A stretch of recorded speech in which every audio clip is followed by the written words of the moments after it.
Well, this is like your classic movie drive-in, but instead of turning on the radio to hear a movie, you're hearing your pastor. A nearly full parking lot, but inside, an empty church. With restrictions limiting how many people can gather to stop the spread of the coronavirus, pastors like David Schlapitz at the Glad Tidings Church in Chepatchet had to get creative to bring their services to others. My team and I really wanted to effectively figure out how we could creatively stay in community while still honoring the governor's mandate of social distancing. David says trying to offer online services hasn't been able to allow for the same kinds of interactions you get from seeing each other face to face. That's when the drive-in came into the mix. So we figured if we can get families to stay in their cars with their windows up and only have the appropriate number of people out at any given time, then we could pull off a drive-in church service. And after sending letters to neighbors and reaching out to police to make sure they're following the guidelines, Pastor David was able to get the approval he needed to put on this service. An effort that Pastor David says went without a hitch this Sunday. I'll tell you, from parking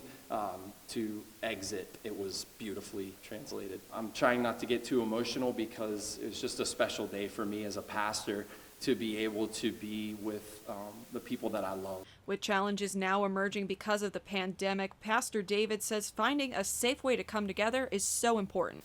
Mainly, I feel there is such a hunger for community. We are hardwired for community.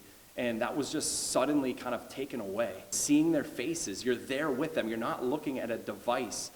You're actually, you're a thin sheet of glass away from someone that you care so deeply about.